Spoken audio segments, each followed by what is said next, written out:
Sumasailalim sa pagdinig ng Committee on Ethics ng Sangguniang Panlusod ang reklamo inihain ng 3 kagawad ng Barangay Rizal laban kay Punong Barangay Tyrone Buck at 4 na miyembro ng konseho kaugnay na umano'y abuse of authority sa pagpapatibay na isang resolusyon na nagbawas ng tig 10,000 pesos sa buwanang honorarya ng mga halal na opisyal ng barangay. Ayon kay kinabarangay kagawad Victor Pagbilao at Ronnie Mariano, hindi nila kinokontra ang pagtaas ng allowances ng mga empleyado ng barangay.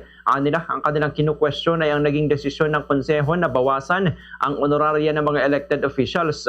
Sinabi ni Pagbilao na batay sa kanilang pagsusuri ay nananatiling mababa sa 55% ang limitation para sa personal services ang alokasyon ng barangay, kaya hindi umano kinakailangan ng pagbawas sa honorarya. Ganito ang bahagi ng pahayag ni Barangay Kagawad Victor Pagbilao.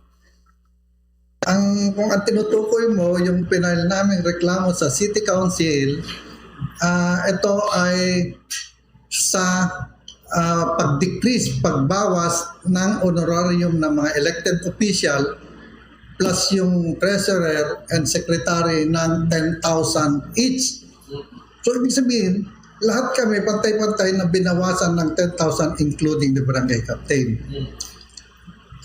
Dito sa dokumento ng pag-decrease ng honorarium ng mga kagawad, kasama rin po dito yung increase ng mga allowances ng ibang barangay employees. Dito sa increase ng mga allowances Samantala, sinabi naman ni Mariano na sa deliberasyon ay pinaliwanag na lumaki ang pangailangan sa maintenance and other operating expenses o MOOE. Gayunman, iginit niyang hindi nila nabasa at hindi nila napirmahan ang pinal na bersyon ng resolusyon.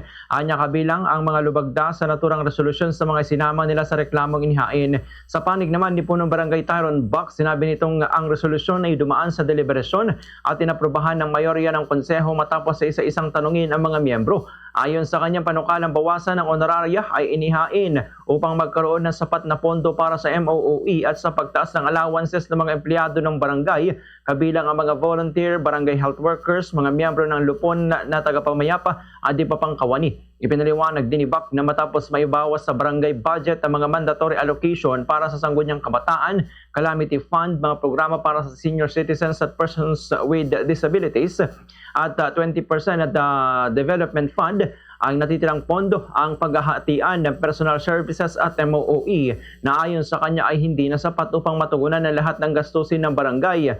Nagugat ang usapin sa resolusyon na inaprobahan noong buwan ng Setyembre at sa ilalim ng resolusyon binawasan ng 10,000 pesos ang buwan ng honorarya ng punong barangay, mga barangay kagawad, Indigenous People's Mandatory Representative, Barangay Secretary at Barangay Treasurer. Nakasad sa resolusyon na layunin nitong mapanatili ang sapat na pondo para sa operasyon ng barangay habang nananatiling sumusunod sa minimum honorarya na itinakda ng batas. Ganito ang bahagi ng pahayag ni Punong Barangay Tyrone Buck.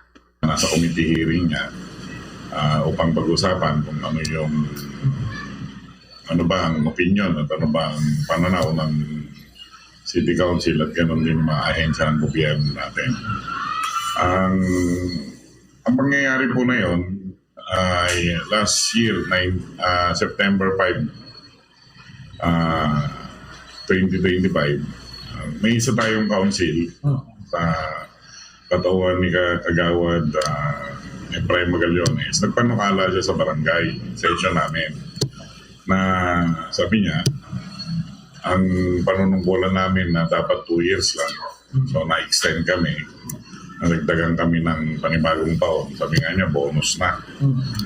Na siya kasi gagraduate na rin kagawad. So, naabot niya